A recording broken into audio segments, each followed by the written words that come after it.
Okay, we can start with a short mindful breathing exercise to quiet your mind and to bring your mind in moment present.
Once your mind is settled down, then we can try to generate a motivation by thinking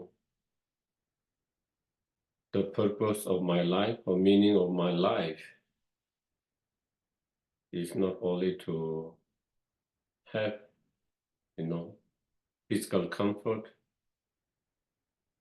pleasure, but it should be more than that.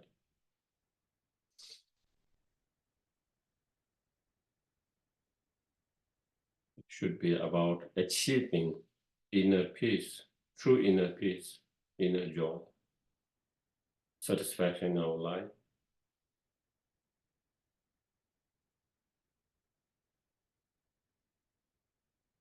And not only for oneself, but in order to achieve that inner peace and happiness for the benefit of all sentient beings.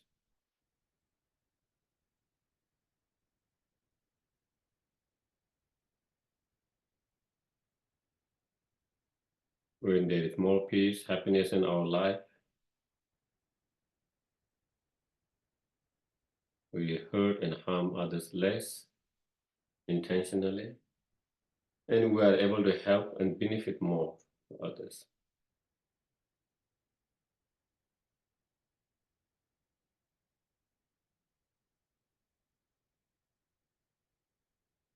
Therefore, the purpose of my life, to achieve the ultimate happiness of fully awakened state,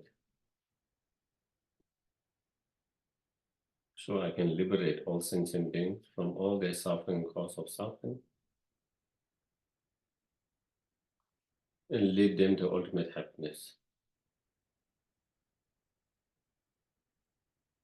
To do that, I must engage in the path through practices on the Bodhisattva path.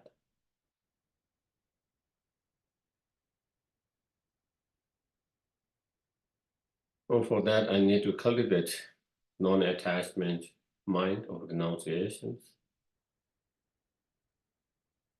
the pure altruistic intentions of the Bodhicitta mind,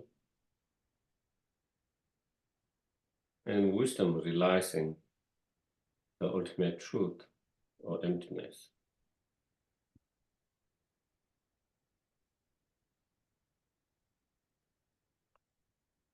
And to be able to develop those inner qualities, I must contemplate, meditate, and practice.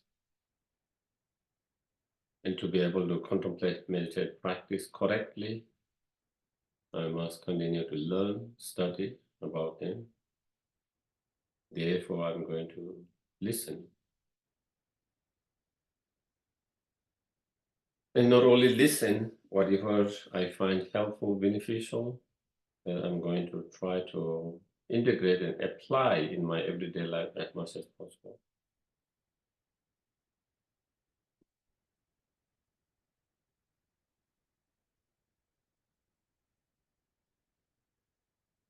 So I can be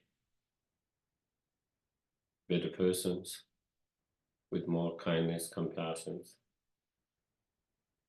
and more wise with wisdom. So I can be more benefit to others.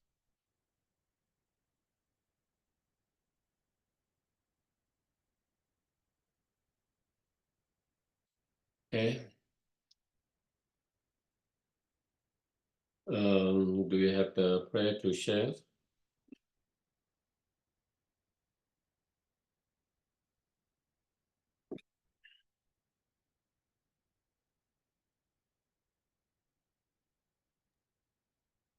To the founder, the endowed, transcendent destroyer, the one gone beyond, the foe destroyer, the completely perfected, fully awakened being, perfect in knowledge and in good conduct, Sugata, knower of the world, supreme guide of human beings to be tamed, teacher of gods and human beings, to you, the completely and fully awakened one, the endowed, transcendent destroyer, the glorious conqueror, the subduer from the Shakya clan, I prostrate, make offerings, and go for refuge. To the founder, the endowed, transcendent destroyer, the one gone beyond, the foe destroyer, the completely perfected, fully awakened being, perfect in knowledge and in good conduct, Sugata, knower of the world, supreme guide of human beings to be tamed, teacher of gods and human beings, to you, the completely and fully awakened one, the endowed, transcendent destroyer, the glorious conqueror, the subduer from the Shakya clan, I prostrate, make offerings, and go for refuge. To the founder, the endowed, transcendent destroyer, the one gone beyond, the foe destroyer, the completely perfected, fully awakened being, perfect in knowledge and in good conduct, Sugata, knower of the world, supreme guide of human beings to be tamed, teacher of gods and human beings, to you, the completely and fully awakened one, the endowed, transcendent destroyer, the glorious conqueror, the subduer from the Shakya clan, I prostrate, make offerings, and go for refuge. Short mandala offering tonight in English. This ground, anointed with perfume, strewn with flowers, adorned with Mount Meru, the 4 continents, the sun and the moon. I imagine this is a Buddha field and offer it. May all living beings enjoy this pure land. Idam Guru Ratna Mandala Kamniyatayami.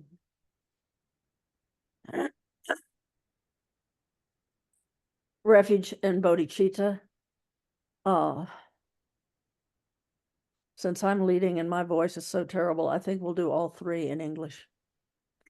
I go for refuge until I'm enlightened to the Buddha, the Dharma, and the Supreme Assembly.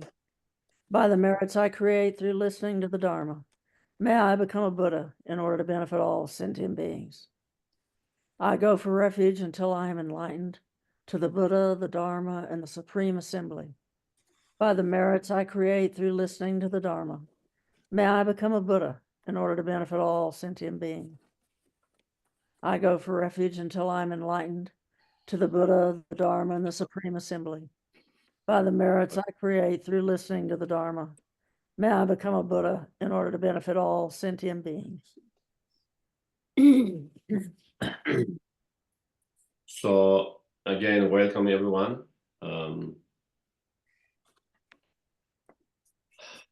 So today being the last session of this particular series on this particular text of 3 principles expressed for the path by Lam Tsongkhapa. So today is the kind of last. So I just wanted to kind of review a little bit.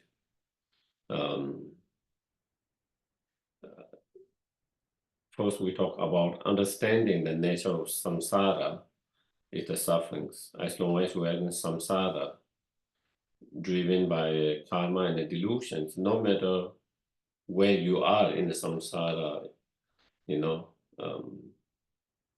are never free from all the suffering permanently, and so not only you, all sentient beings are in the same situations. Until we are free from all the delusions, free from the karma, we continue to experience one form of sufferings all the times. And so through that understanding that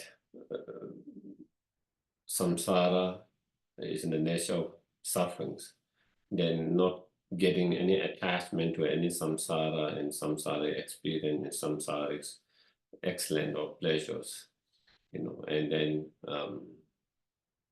instead of being attached to samsara and samsaric excellent samsaric pleasure, but instead, cultivating to turn away or free from the samsara and to achieve true inner peace of nirvana,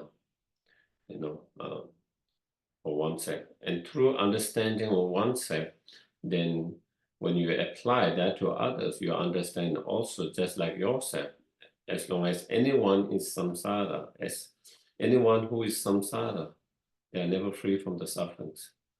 So by understanding the suffering of all sentient beings, just like yourself, because they are in samsara, then you generate, the loving kindness, wishing them to happiness and cause of happiness, and the compassion, wishing them to be free from all the suffering and cause of sufferings. And then, cultivating the special attitude that I myself will free them from suffering and cause of suffering and lead them to ultimate happiness, cultivating that special insight.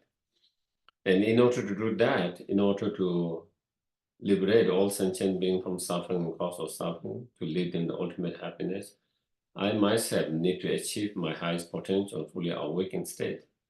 If I don't achieve that fully awakened state, I can help benefit, but only it will be very limited. How much I can help, how much I can benefit will be very limited help and limited benefit.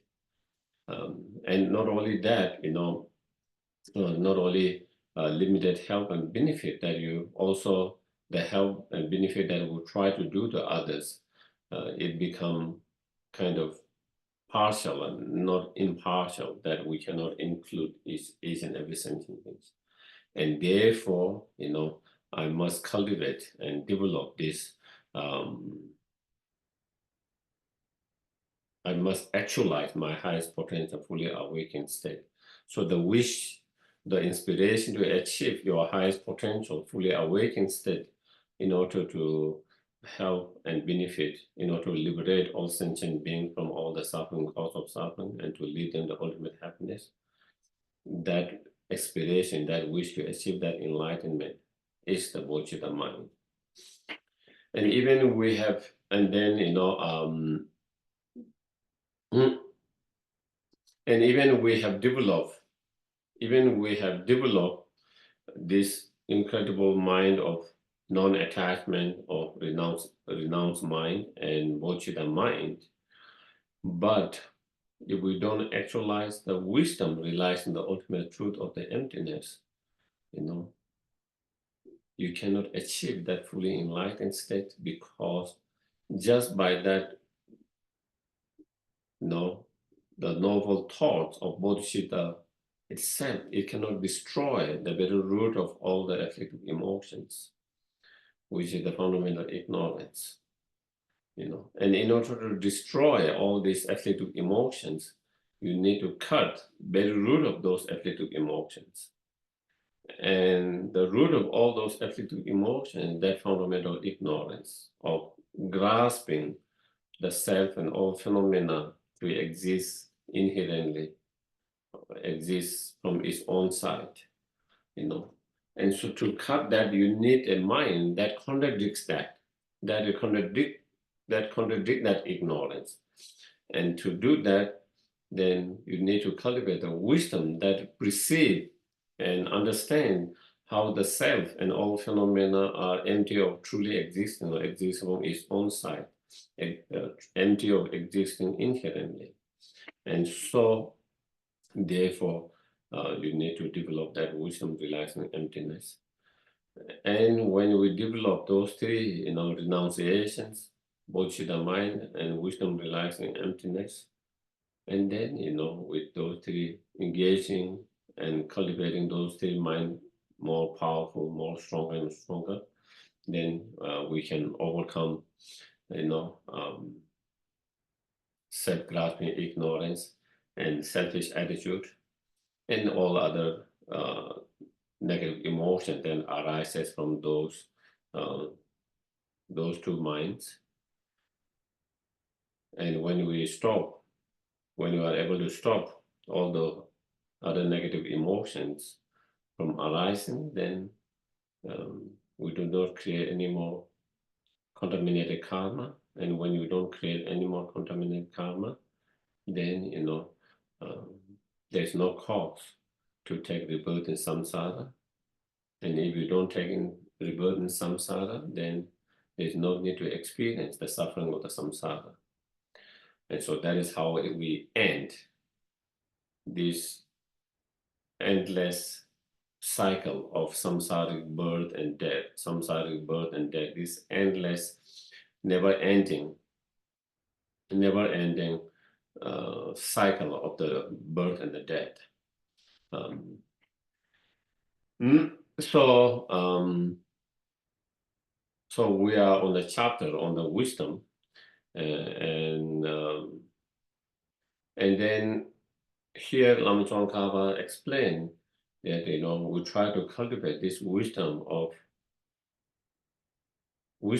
realizing the emptiness through the reasoning, logic, or through the analysis of dependent arisings, by understanding how the self and all phenomena are dependent arisings. Because everything is dependent arisings, therefore nothing exists independently, nothing exists inherently. Nothing can exist inherently or nothing can exist independently. Why? Because everything is dependent arisings. And so dependent arising, independent arisings is a contradictions. One object cannot exist both as a dependent arising, as an independent arising. It is not possible. So therefore, since everything is dependent arising, therefore everything is empty of independent existence or inherent existence.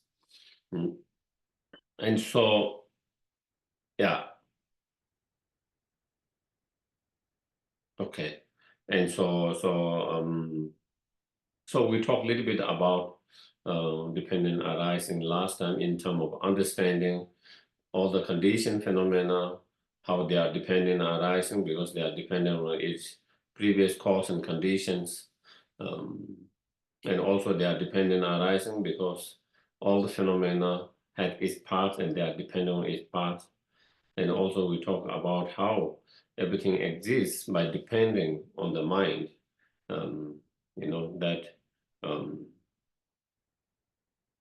that impute a level on the basis of all the parts, condition coming together and performing, functioning with that individual objects. So we spoke a little bit about that. Also, in Nagarjuna's philosophy or understanding of emptiness, also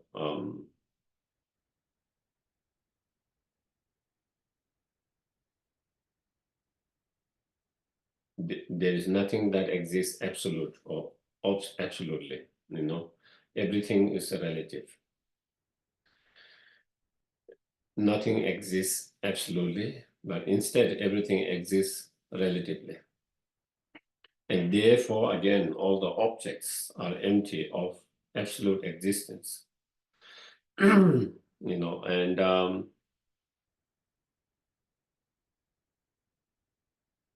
if something exists absolutely, then again, it should always be, it will always be that objects, regardless of other conditions. But it is not the case. I like to give an example of the movements of our feet. When we move our feet, right, left, what is that action? Is it going or coming, that movement?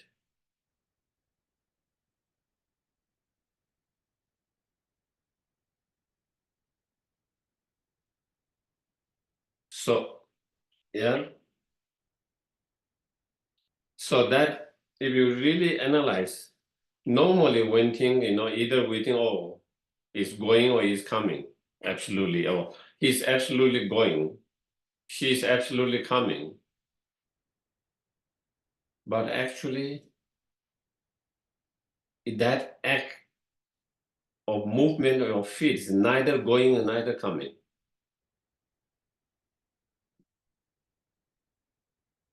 Interesting. It's neither coming and neither going.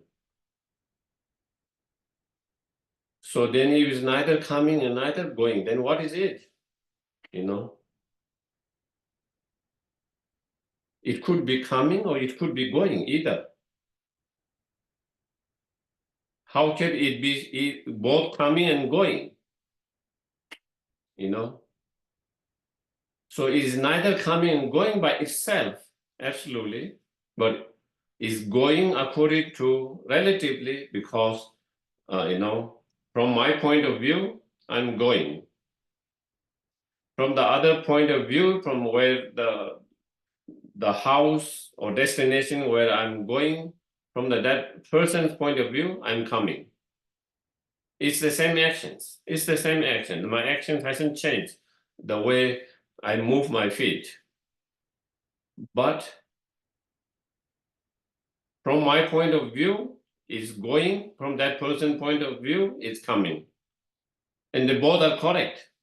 They both are correct. They both are not confused or distorted. So from that person's point of view, is coming. From my point of view, is going. So it's a relative. It's a relative, It is absolute, then either from that person's point of view, either my person's point, it will only be either going and coming. It doesn't change. It's going, then is because it's absolute going, then whether you look from right side, left side, back side, front side, is going. Is absolute coming, then again, whether you look from right, left, front, back, it will be coming or going. But that is not the case. That's not the case. It's interesting, to really, because normally we think going, when you think of this idea of going or coming, we think is absolute coming, absolute going. But actually that action is said neither coming and going, absolutely. It's only relative. Same if we took of birth and death, when the consciousness leave your mind, when the consciousness leave your body, okay, the moment your consciousness leave your body, is it a death or birth?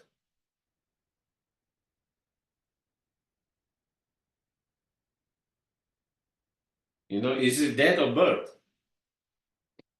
Again, it's neither absolute birth or death. It's relative. From this human, like from this human body point, from human point of view, it's a death. The consciousness has separated from that body, human body, left the human body. From that perspective, it's a death. But from intermediate stage point of view, the moment your body, your consciousness separate from your body, that very moment, simultaneously, that takes the part or the birth of the part or intermediate stage. From that intermediate stage is a birth.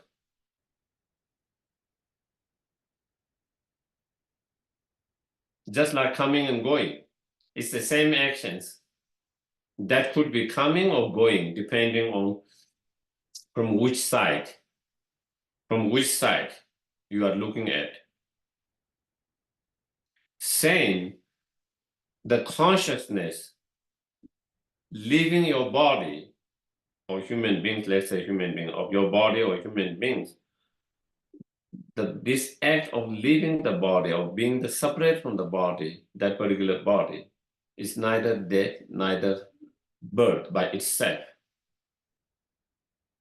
Only relative, so therefore is absolute, but it's relative. When you look from human point of view, then it's death. When you look from the intermediate state of point of view, it's a birth.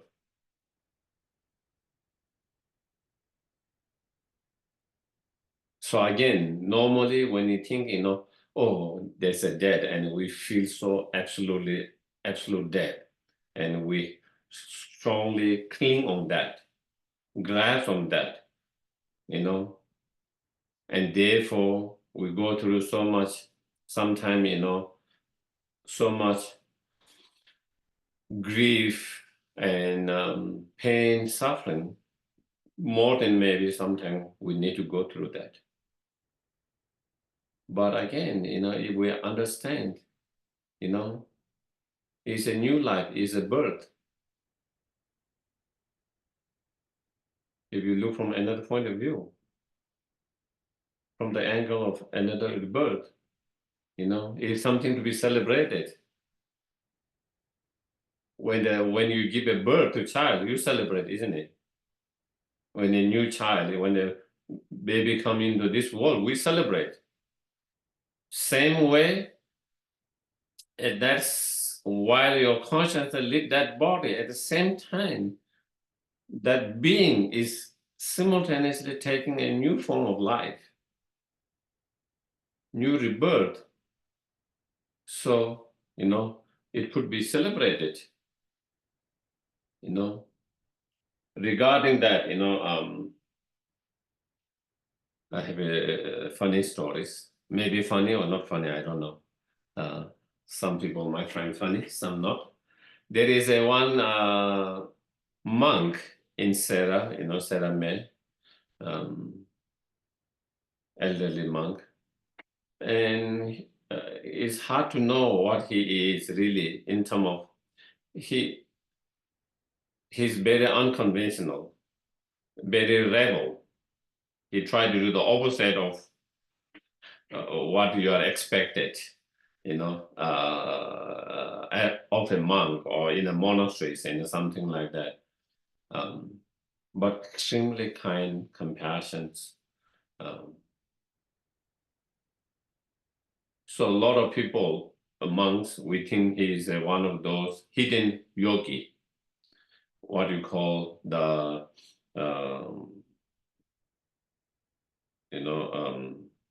those who have achieved some kind of siddhi. There are a lot of hidden yogi who show almost like they are almost like crazy, who try to go against the ordinary norm, they act, but inside they have high realizations. And so anyway, he does a lot of those things, he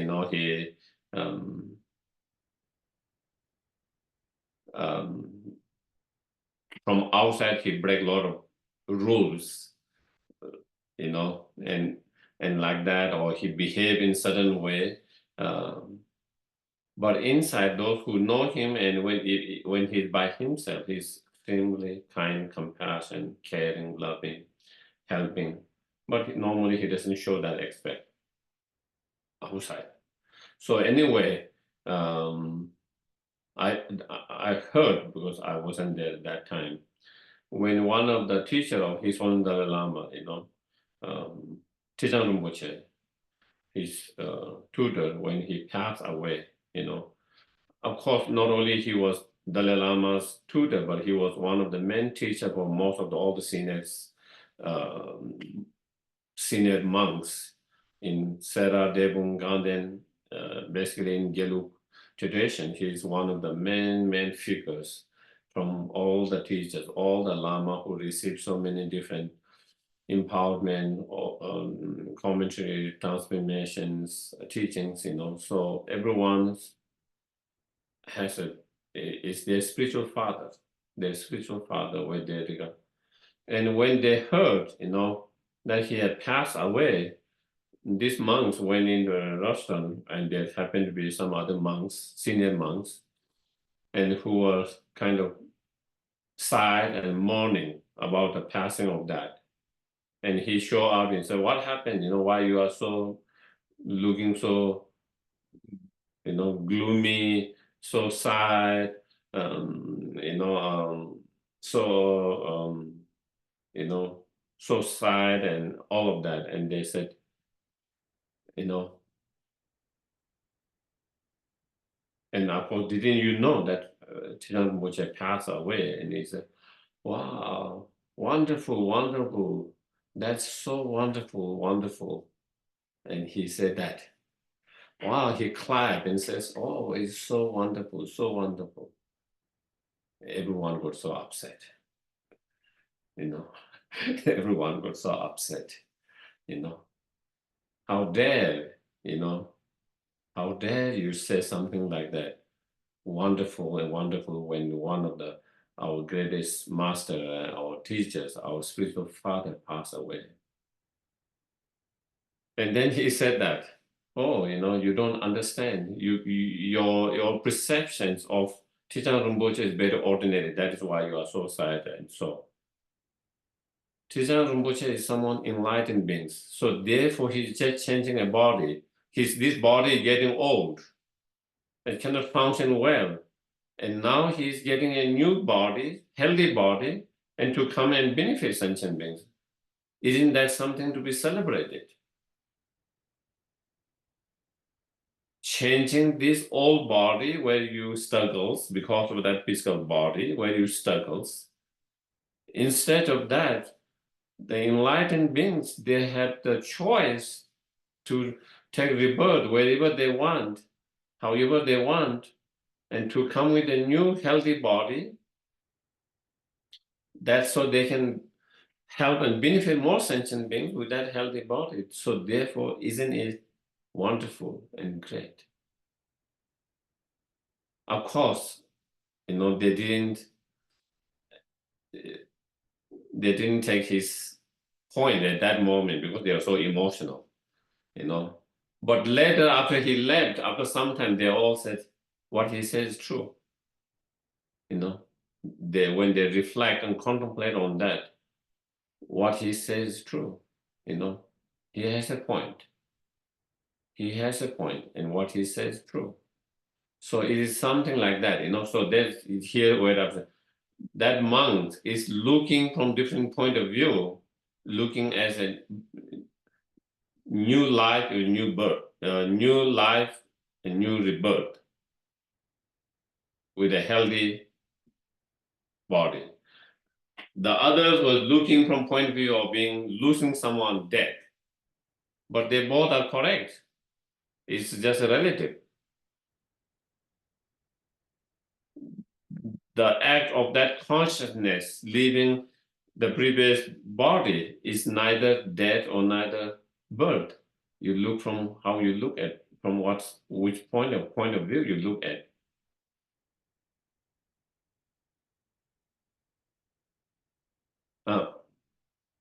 And we can apply the same kind of logic to everything. Everything, there's nothing absolute. Everything's relative. Everything is relative. There's no absolute.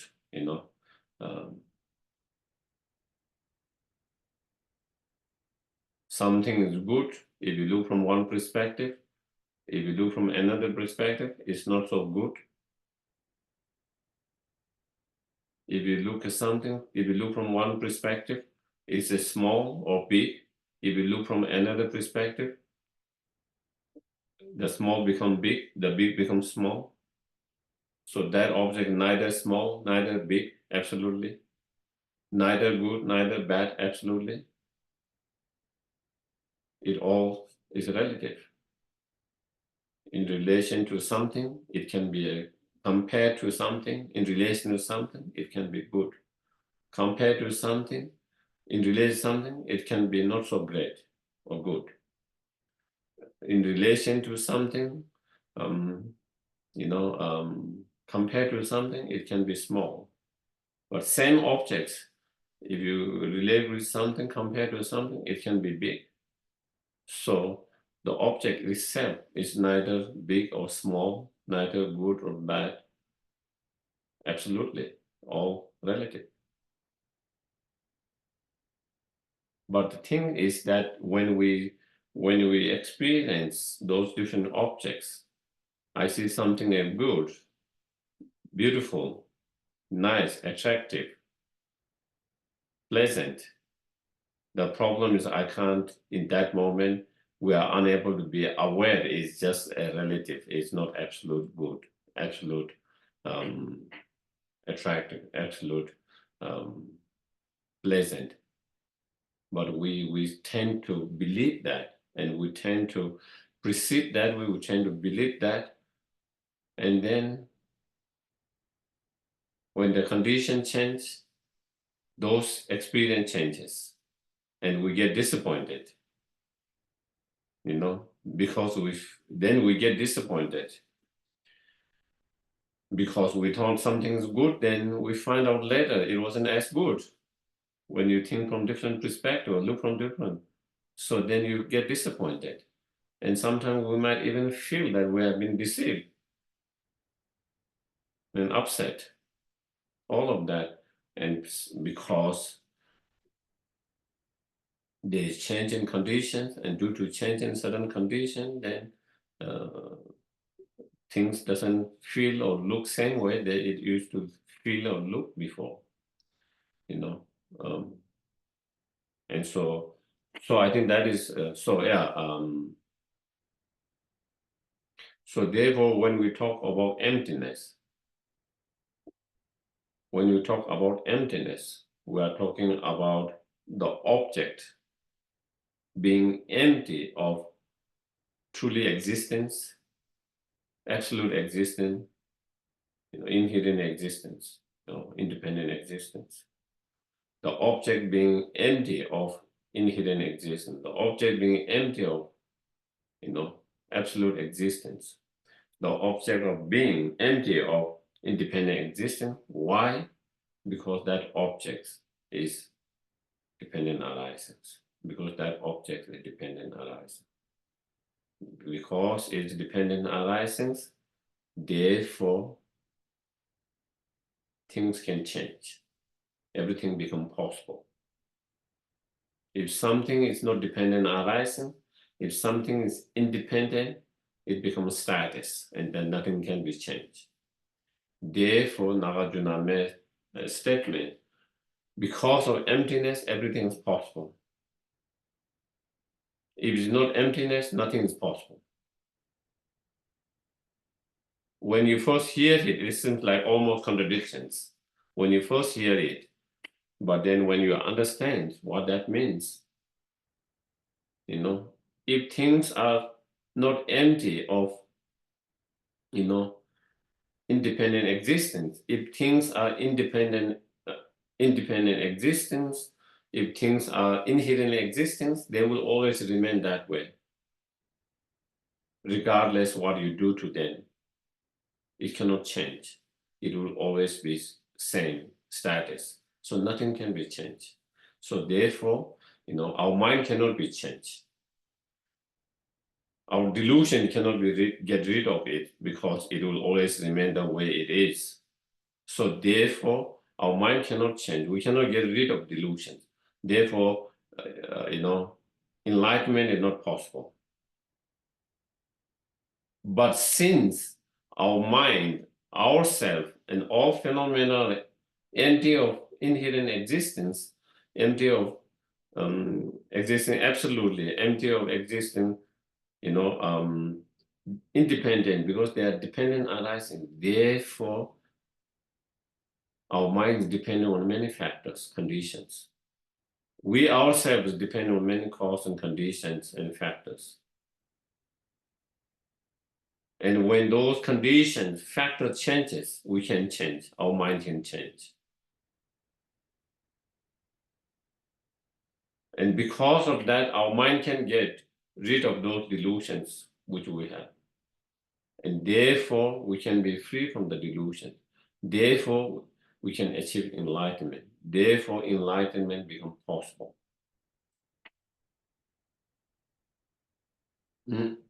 So therefore, emptiness, this concept of emptiness and understanding emptiness is not something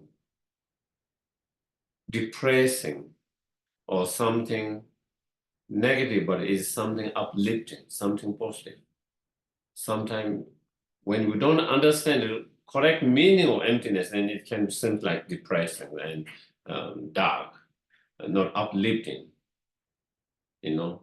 But that is when we have not understood the meaning of emptiness correctly. It can lead to that. But if you understand what is the really meaning of emptiness, then it should uplift you. It should make you positive enthusiasms that that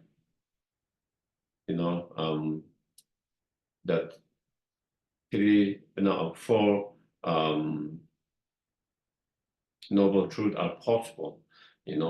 That our mind can change. It's possible for our mind to change. It's possible for us to get rid of those delusions. And therefore, there's possible of the engagement in the path. Therefore, there's possible enlightenment. So everything become possible. Everything become,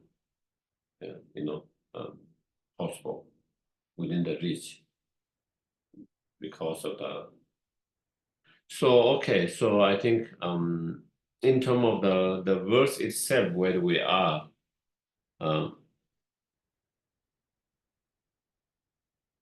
don't know whether we have the page number. It doesn't seem like we have the page number.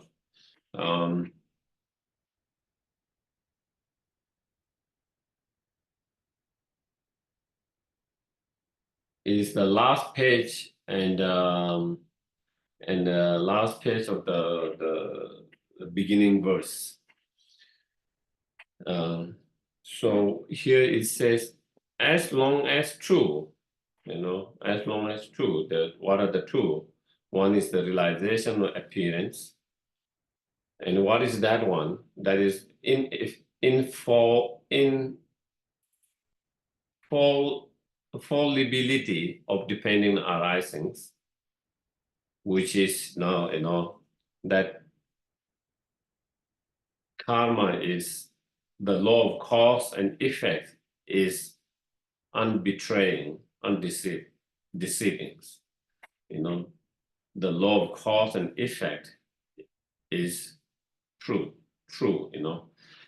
So that depending arising law and cause and effect, the karma, and the other realization among the two. Second, and the realization of emptiness, the non-ascertain no ascertain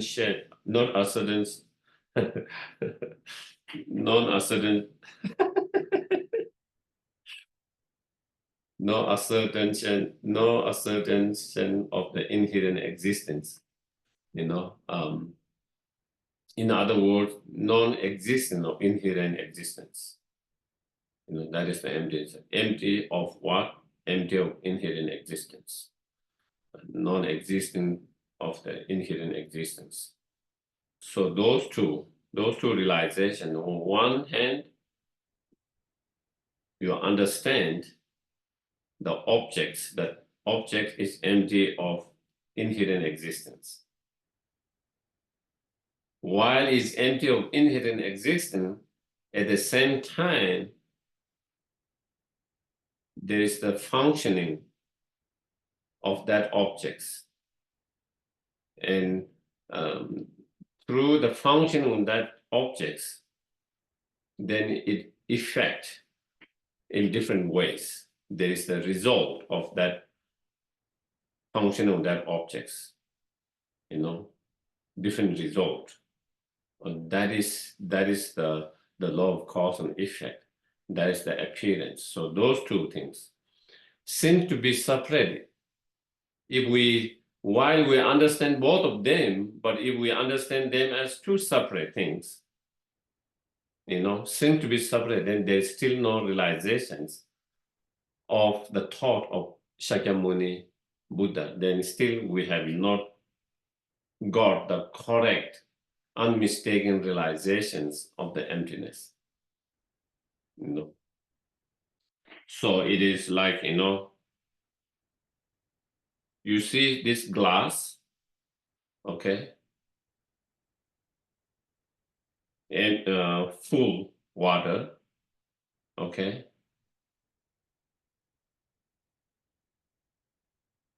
So when you see it's full, you cannot see the empty of this glass, okay. Then I drink this water,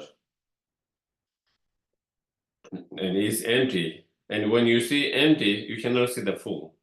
Do you get it? So we see separately. You cannot see the full and empty simultaneously.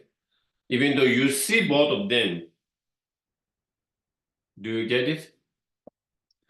Even though you see at one time is empty, another time you see is a full. So you have understanding of full and empty of that object, but not simultaneously at separate time. Do you get it? Similarly, that is what he is talking here. You see the object of the appearance or function of cause and effect. When you see that, you cannot see the emptiness. Other time you see the emptiness, but when you see the emptiness, you are unable to see. Even though you see both of them, even though you realize both of them, but you cannot see them simultaneously at the same time. If you cannot see that simultaneously at the same time, even you are able to see both that, then that is why still you have not had the correct realization of the final Buddha's thoughts of the emptiness.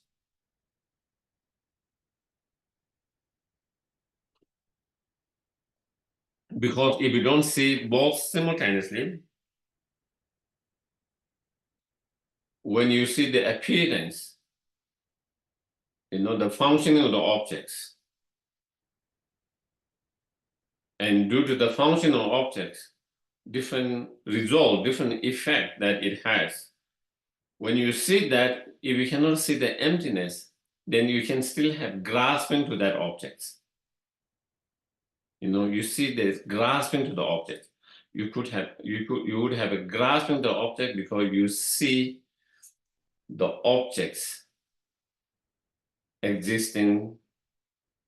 You see the object functioning and the effect of that object, but because you don't see the emptiness, then you see it as more like a absolutely functioning in that way, absolutely existing that way, or inherent existing that way. So you cannot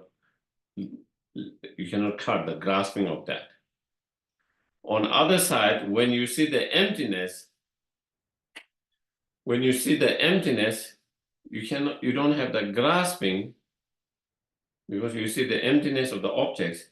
So therefore, you don't have the clinging and grasping. At the same time, you might not be able to see the functioning of that objects and the effect of that objects. And if you cannot see the functioning of that objects and effect of that, the law of cause and effect, then again, you can fall in the nihilisms, And so therefore, that is where. So to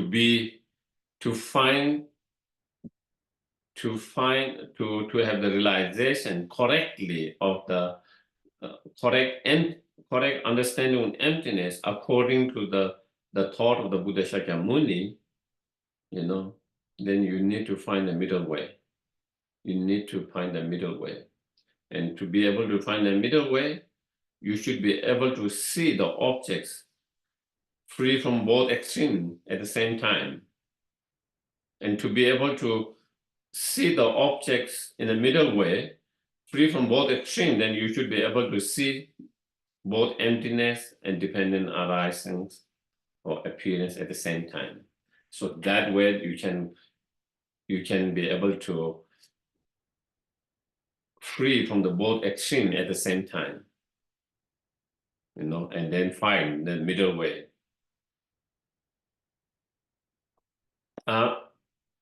Yeah, well, you might be it is something that you need to give more thought, maybe. And then next it says, so how do we know when do we have a correct realization? When do we have the correct realization emptiness? How do we know we have the correct realization emptiness? And what is the measurement of having a correct realization of emptiness? And so then next one here, when the two realizations, the realizations of the appearance and the emptiness, those two, emptiness and appearance, when two realizations exist simultaneously without alternations, so that meaning, when you see emptiness, not able to see the appearance, when you see the appearance, not able to see the emptiness. Even though you see emptiness, but when you see emptiness, you cannot see the appearance. Even though you see the appearance, but when you see appearance, not being able to see the emptiness simultaneously. So that is what, when the two realizations exist simultaneously without alternation in that way, and when from only seeing dependent arising as infallible, definite knowledge destroy the mode of apprehension of conception inherent existence, by seeing the objects as dependent arisings, as infallible, how the dependent arisings, the law of cause and effect, while you see that at the same time, because you are able to see the emptiness, therefore, it destroys, because you are able to see the emptiness, the definite knowledge or the emptiness, with that, then it destroys the objects of the apprehensions or the objects of the ignorance that is inherent existence or truly existence, So then when you are able to do that, then the analysis of the view of emptiness is complete. Then that is the analysis complete, and then you have the correct, unmistaken understanding or realization of emptiness, where you are able to see that. You see the objects, the dependent arisings, the appearance of the objects, you see the functioning of the objects, and due to the functioning of objects, how it affects differently, certain objects, it creates pain, certain object, it creates suffering, certain object, it creates different outcomes. So you see that due to the appearance and the functioning of that object and different effect of that, while you see that, to be able to see emptiness at the same time, to be able to see that it is, even though it's functioning, that object exists, and that is functioning, and due to the functioning and existence of that object, then it is leading to different effect, different result, while you see at the same time, to be able to see the emptiness, that object is empty of inherent existence, to be able to see that object is empty of inherent existence, to be able to see both same time. And when you are able to see that, then you can destroy the ignorance, the fundamental ignorance, then you don't have the grasping to that object. For example, I see this glass, maybe I'm feeling a little bit thirsty. I drink it and it quenches my thirsty. So you see the object, the water in the glass, existing water in the glass, the functioning of that water in the glass. When you drink it, it quenches your thirst. or help me to keep not be too dry. So you see that appearance and function of that objects. At the same time, you are able to see the emptiness of this water and the glass. So therefore, you don't get grasped into the water. So therefore, you don't have the grasping to the water. You don't have that ignorance, that clinging, grasping the water, because that water is helping me to quench my thirsty. Do you get it? If you don't see the emptiness, then when I see this water is giving me a relief, relief from my cons or relief from whatever I'm feeling uncomfortable before. When I see this water is helping me to do that, then I could get grasping to it, clinging to it. You know, this water is very nice. This water is helping me, and because I see that, and then I could easily get clinging and grasping to this water, and then slowly attachment to that water. But when you see, while you see functioning, this water is helping me in so many different ways, in that way, this way. At the same time, you see the emptiness of the water, and therefore you don't have any clinging and grasping. Because you see both of them at the same time simultaneously. And when you are able to do that, then you don't fall into any of the extreme thinking, the object do not exist because it is a dependent arising and it has functioning, it has effect, so on. So you don't fall in that extreme or nihilism.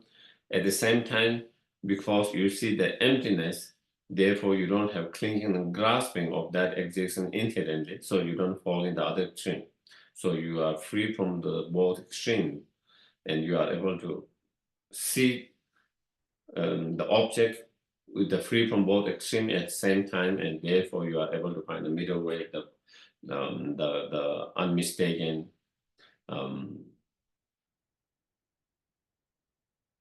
correct understanding or realization of unmistaken emptiness. And next verse is explaining a special uniqueness of prasangika. So again, of course, this is a little bit more philosophical. There are many Buddhist tenets or school of thoughts, 4 Buddhist school of thought. And then what we call Madhyamika or middle way school is supposed to be the most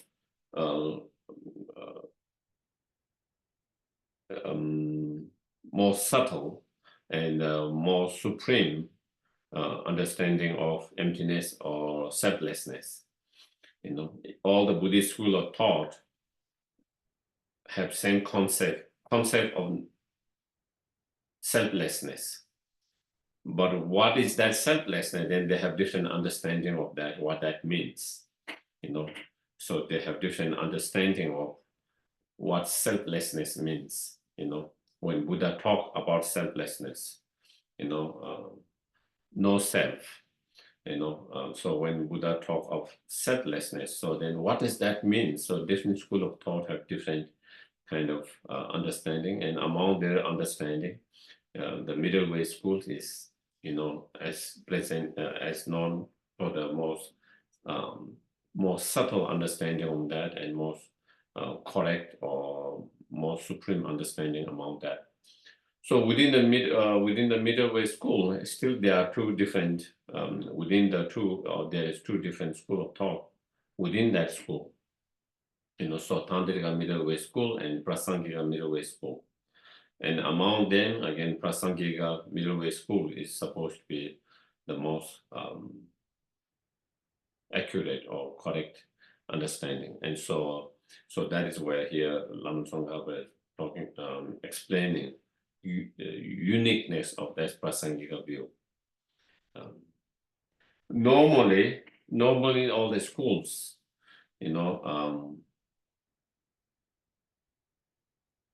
the way it,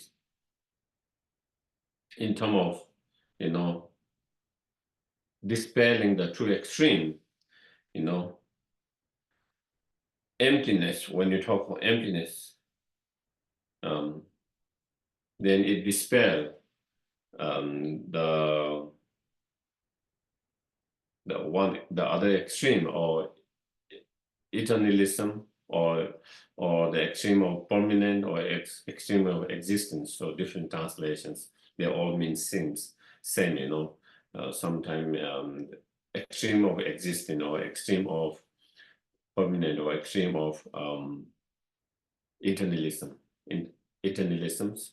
So that extreme is holding something as inherent existence, you know. So when you say something is empty here in Prasangya point of view, then it is talking about empty of what? Empty of inherent existence. Because it is saying empty of inherent existence, so therefore it dispels this extreme of believing or accepting or that thing to exist inherently, okay? And then when you talk about appearance, you know, or dependent arising, then it dispels the extreme of nihilisms, because when we say that object is dependent arising, then that means the object exists because it's dependent arising. You know, are we clear? Yeah.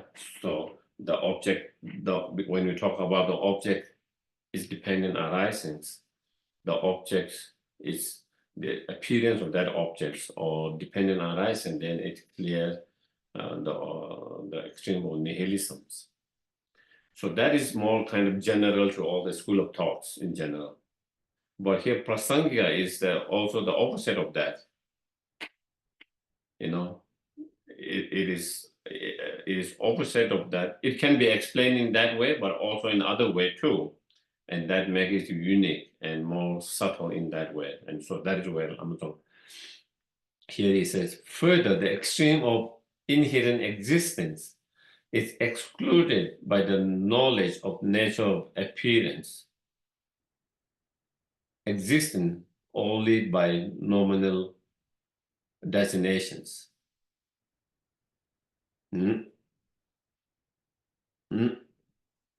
So here, you know,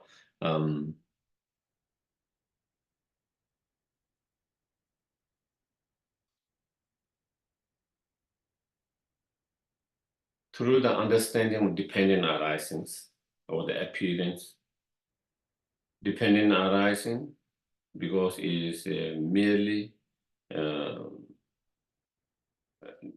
label, designated, you know, here nominal designations. So that is what it means, you know, that how everything is dependent arising, because everything is merely labeled, merely designated, merely imputed. And through that, that's how it exists on the dependent arisings. So normally the dependent arisings will expel the extreme of non-existence, but here is saying it in Prasangya, then it dispels the extreme of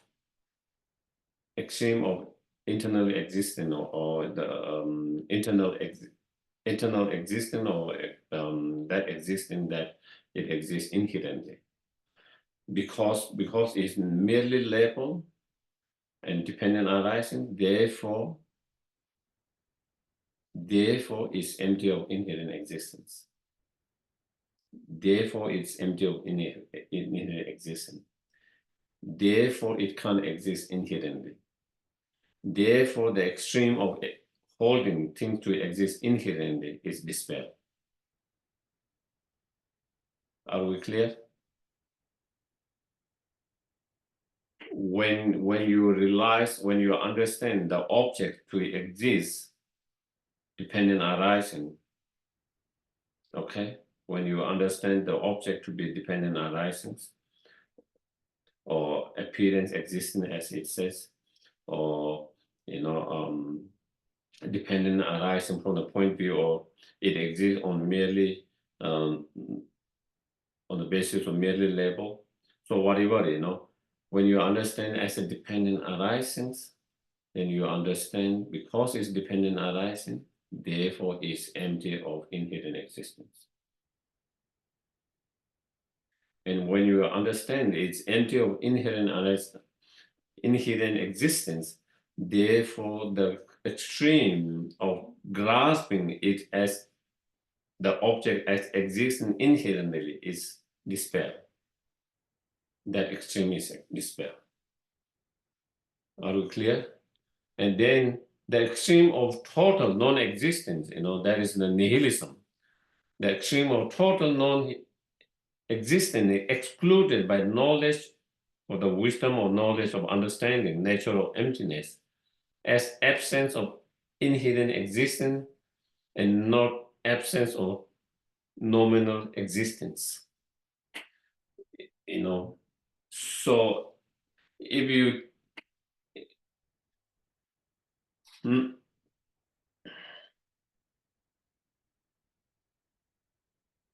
and when you understand emptiness, as being empty of inherent nature, when you understand what the emptiness, when you understand emptiness, you understand emptiness empty of inherent nature. When you understand emptiness of inherent nature, then what you understand is you understand it exists, but not inherently, but on dependent arising, by depending on the thoughts that impute and label and other conditions. And so therefore, when you understand it is empty of inherent existence, but not empty of dependent arisings, therefore you understand, then it dispels this extreme of grasp or holding the object to be non-existent totally. Are we clear? Yeah, so that is where it is. If within emptiness, the way of appearance of cause and effect is known, you will not be captivated by the extreme views. And then lastly is the advice that Lama Tsongkhapa gave to his,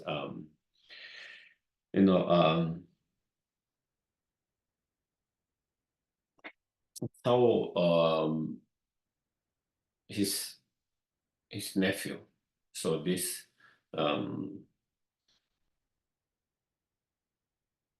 Ngor Thakpa is Lama Tsongkhapa's nephew, and he was very far away from where Lama Tsongkhapa was, and he was very interested in doing a long retreat, and so he requested Lama Tsongkhapa to give some advice, for him to do the retreat. And because they were very far away, so then Lama Tsongkhapa composed this and sent him that, this is how you should meditate. This is how you should practice. This is how you meditate and contemplate on these 3 points, 3 principal aspects of the path in such way. So that is, so therefore he said, when you have realized thus just as they are, as been taught or as written here, the essential of 3 principal aspects of the path, once, so you study, you study, you learn and you study about what those are. And once you have understanding of them, intellectually, through studying, and contemplating, through you have intellectual understanding, study, and then, through reflecting, trying to overcome whatever doubt that you might have about on those different subjects, and free from all the doubt, and then you have total convictions and understanding without any doubt. When you have done all the 3 principles of path, then what he said, resort to the solitude and generate power of effort and accomplish quickly your final aim, my child. So here he's saying, and then once you have that through study, understanding, then, you dedicate yourself to meditate, contemplate on that. meditate, contemplate that. Of course, if you can find time, then to take long time to really just focus on that, such as in being a retreat, long kind of isolated places, remote areas where you have less distractions, there where you don't get too busy by interacting with so many other things, so that you get distracted easily. You can focus. So then free from all of that, where you don't have to interact, and so you have more time. And if you don't interact, you have less thoughts.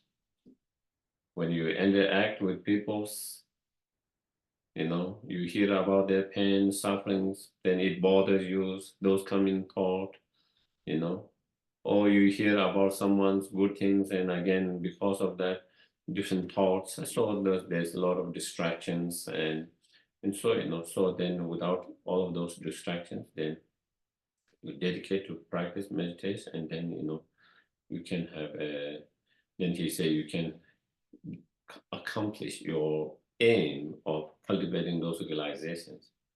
And once you have those realizations, once you have those realization, then you try to come in the world and then help and benefit other sentient beings by sharing your experience, your knowledge, and by helping the other sentient beings on the path, by showing the path through your own experience and direct experiences, and in that way, and to help and benefit sentient beings. So I think with that, then I think that is directly he's sending to his nephew, but of course the same advice that he gave to all of us who follow the path in the same way. So yeah, so I think that is it. Maybe I can just recite the Tibetan, and so then at least you can have the oral transmissions. And I got the oral transmission from His Holiness Dalai Lama for sure, but from also some others. But yeah, so Jesu Lama nam la cha la ge so ro kun yin bo ge se dang ba nam yin na ba ka le ta de nam ge ju ji dan lu shin da ge sha ba da se be de la ma sa da jo de ge cha de tom ba ja wa ji be nam la yi de me ka len de da dang yi yin nam da ni ju me ba se de de de ni shi be tom se la kam be yi yang lu de ku ni shin je tom ba ni da jo ni ga cha la lo ma ye la ku de ce de na de de me lo ko to yang sam da chi me na su de da ko be ko kun do la yi me ge je da 인쇄군도 타바도면 분할이 생겨 이런 게 많아. 이런 게 안 남다 생겨 선마면 남면 표조 대회 규를 미죠. 노래는 게 자주 생겨 조다 조시 굉장히 노발레기 생활 담배도 다지 짜게 있다고 보죠. 말은 뭐 맞았거니. 의미스를 계시 겨와 뭔가 좀 괜찮네 봐. 내가 내가 그만 말. 먼저 선에 선적해 봐. 내가 또 배셔랑 믿는 예를 자주 선도 보면 스비사와처럼 믿는 예제 때문에 또 배탈 다시 코데션한 탐지기 윤대남에 로안 이베데서 가요 보셔봐. 내내 상해 개발 안 나서. 나와 땡땡로 하면 봐. 너무 컬렌트와 지스서 나와 돼서 다도 두배 공부 또 남세대 좀 해봐. 땡땡 밀로 통화든.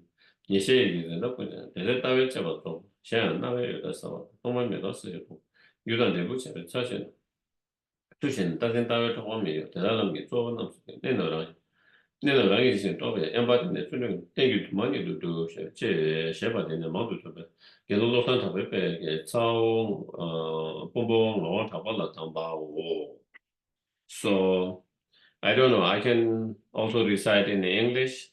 If the English, one of the problem is there's so many different translations. So that is one of the problem in Tibetans. You don't have the translation are sent, so it is easy when you actually do the oral transmission. You don't have to doubt which translation I got, or that. So I bow down to the holy lamas. I will explain as well as I can the essential meaning of all the Konguru scriptures, the path praised by the excellent Konguru children, the port for the fortunate wishing liberation. Whoever are not attached to the pleasure of transcendent existence, whoever strive to make leisure and fortune worthwhile, whoever are inclined to the path pleasing the conqueror, the Buddha, those fortunate ones should listen with a clear mind. Without a complete intention, definitely to live cyclic existence, there is no way to stop seeking pleasurable effect in the ocean of existence. And also, craving cyclic existence truly bends the embodied. Therefore, in the beginning, an intention to learn, live cyclic existence should be sought. Leisure and fortune are difficult to find, and the life has no duration. Through familiarity with this, emphasis on the appearance of this life is reversed. If you think again and again about the action and the inevitable effect and the suffering of cyclic existence, the emphasis on the appearance of future life will be reversed. If having meditated thus, you do not generate admirations, even for an instant, for a prosperity of cyclic existence, and if an attitude seeking liberation arises day and night, then the intentions definitely to live cyclic existence has been generated. So that is on renunciation.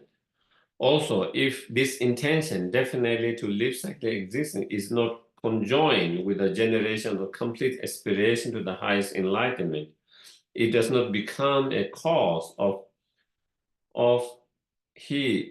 it could, I think it must be the, T is missing. It does not become a cause of the marvelous bliss of unsurprised enlightenment. Thus, the intelligence should generate the supreme altruistic aspiration to become enlightened.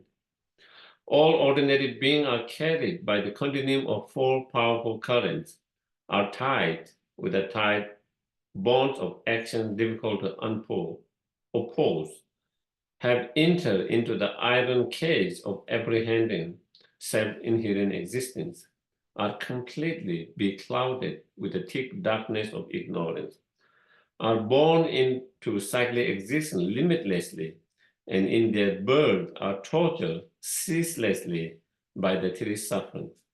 Thinking thus of condition of the mothers who have come to such state, generate a supreme altruistic intention to become enlightened. So that is the Bodhicitta.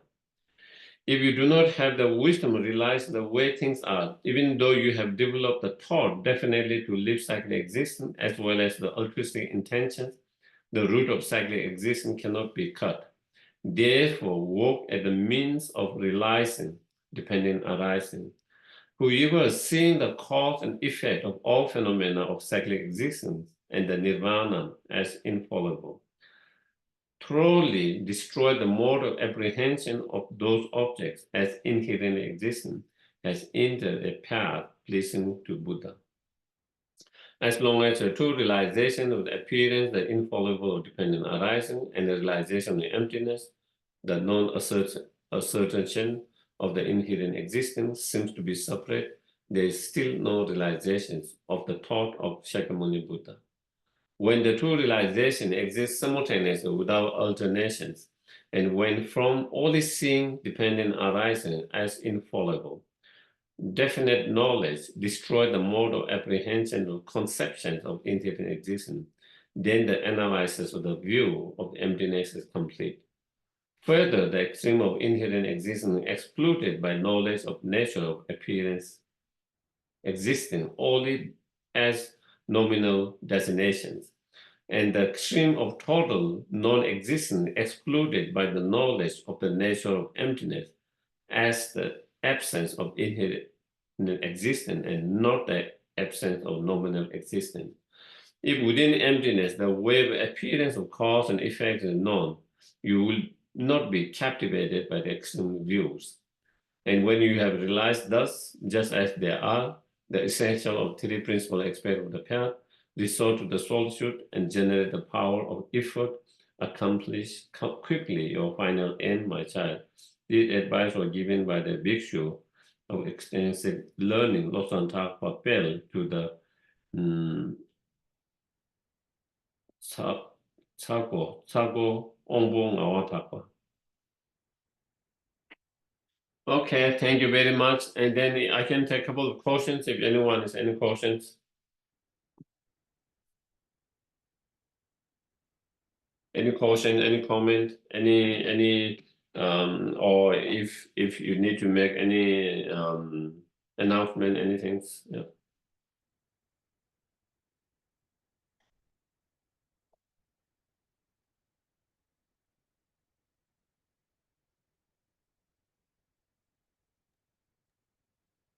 I guess we can announce, that, I have a comment, but also an announcement.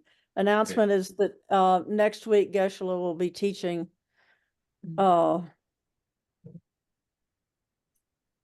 on death and dying. And it'll be a one-off teaching next week.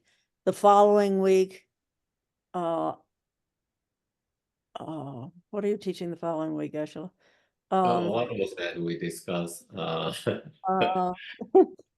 Um, No, I'm sorry, I don't have my notes in front of me, and The I'm Tantra? oh, Yeah, introduction to the right, Tantra. introduction to Tantra, that's it. Thank you, whoever said that. Yeah, introduction to Oh, the that was, Tantra. that was Wyatt. So that was the announcements. About renunciation.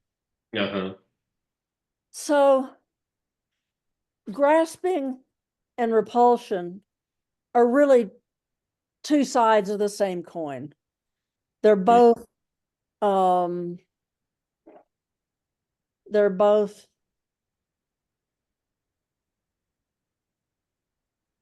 caught up in inherent existence, in the thought of inherent existence.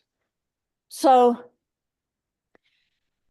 it's easy to think that you're attaining, or that you're accomplishing renunciation by saying, I don't want to live here. I don't like this. Mm-hmm. This world, this sucks. This world is terrible. It's just terrible. But all that really is repulsion, which is the other side of the coin of grasping at it.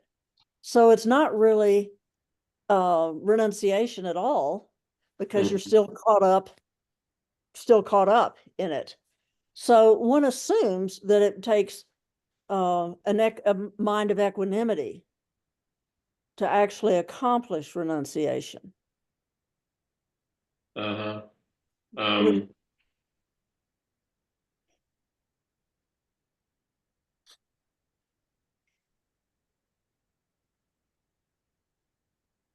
Well, I think when you have of course there are many different meditations, you know.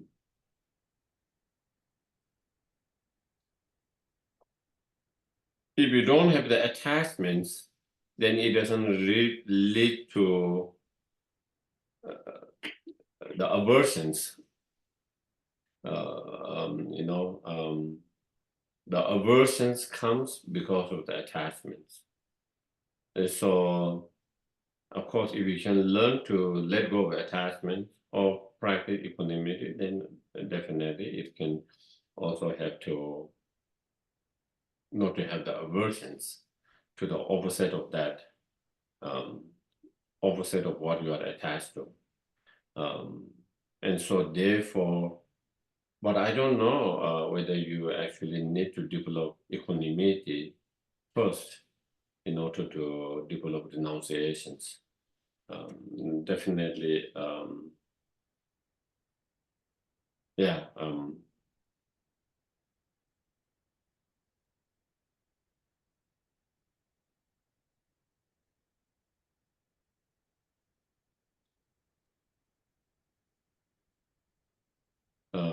Yeah. So I'm not 100% sure whether you actually need to have the realizations of the equanimity in order to have the renunciations.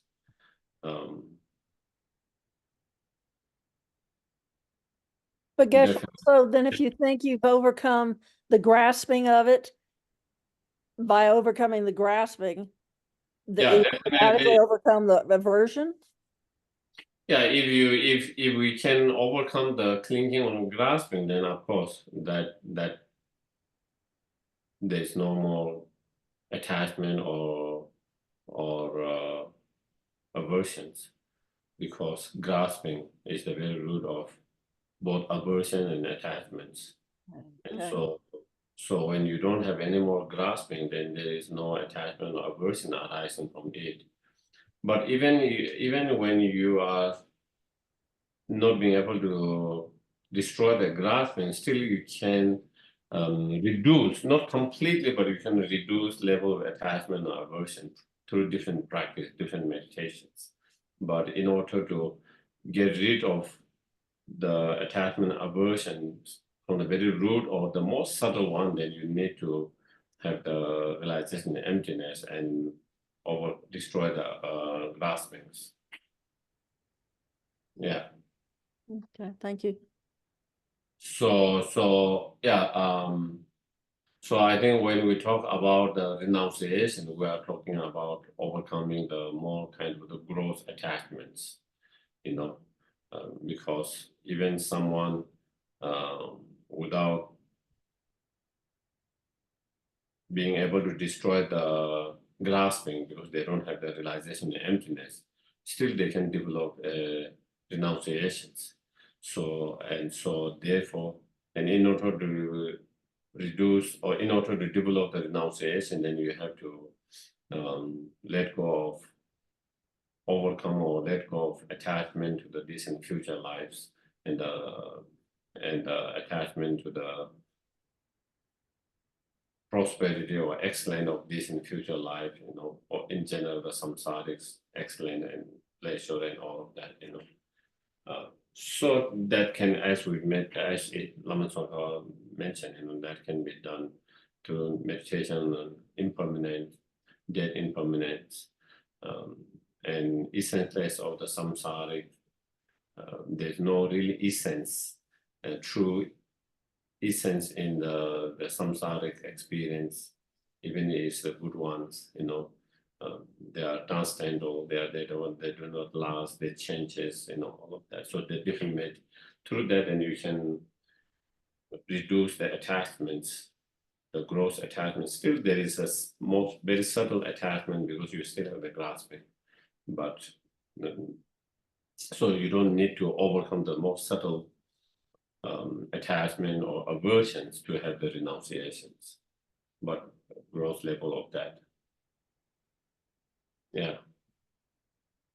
But as you mentioned, sometimes we can get confused with trying to escape and renunciations.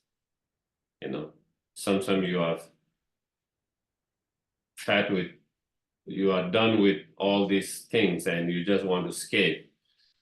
You just want to run away from it and go to a place where there's a remote area or some places where there's no one or no one bothering you, and this, that is not a pure renunciation. It's just trying to escape from the responsibility, trying to escape from the whatever the problems and the challenges and that, so renouncing because still you are attached to many, you could be attached to many other things, and basically one of the reasons why you escape is because you are attached to a certain,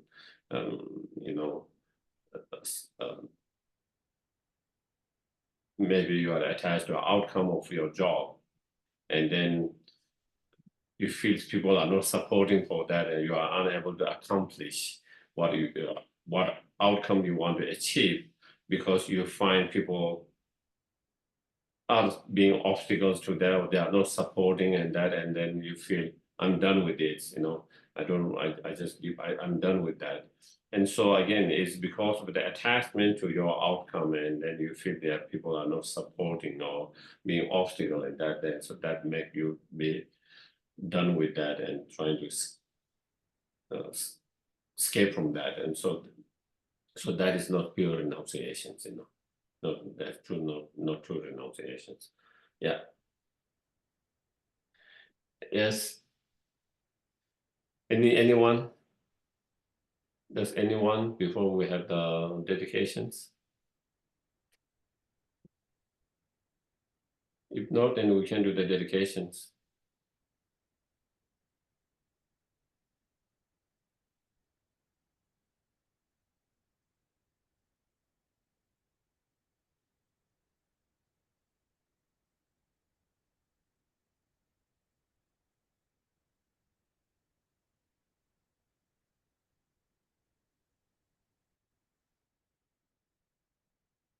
Eloise, do you want to lead or should I lead? Oh, sorry, Geshe-la, I thought I'd unmuted, but it didn't unmute. So I'll start to do the merits of these virtuous actions. May I quickly attain the state of a Guru Buddha and lead all living beings without exception into that enlightened state. May the supreme jewel bodhicitta that has not arisen arise and grow, and may that which has arisen not diminish, but increase more and more. Long life prayer for His Holiness.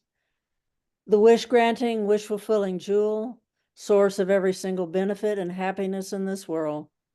To the incomparably kind Tenzin Gyatso, I beseech, may all your holy wishes be spontaneously fulfilled. And the prayer for the swift return of Lama Zopa Rinpoche. Peerless teacher and assembly of the children of the victorious ones, Shravakas and Pratyeka Buddhas, victorious Losang, father and sons, along with the lineage masters, all the objects of refuge, the infinite lands, please bestow the virtue and goodness of accomplishing this prayer here and now. Holding and spreading the Muni's precious and complete teachings through explanation and practice, you wore the armor of patience that is never discouraged. Incomparable venerable Guru, to you I make request. While striving single-pointedly for the sake of the victorious one's teachings, the sole gateway through which all benefit and happiness emerge, and from other living beings, you suddenly departed to peace. What a great loss. Nevertheless, through the undeceiving truth of the blessings of the ocean of the three jewels and the great waves of bodhicitta of the children of the victorious ones, may the smile of a reincarnation swiftly beam in glory for fortunate disciples.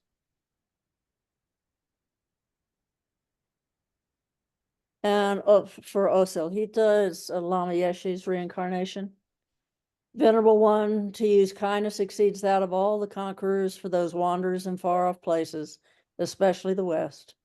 Mindful of your loving concern for us and intentionally descending again into a family of far distant land, we make this request. O Lama, please, please live long.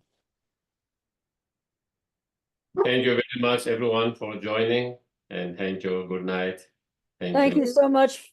Thank you, Geshe-la. Thank Thank you for this whole Geshe-la. course. It was really Wonderful wonderful. course, wonderful, thank you. Thank you. Thank you. Good night. Bye. Thank you. Thank you, Geshe-la. Thank you. Bye.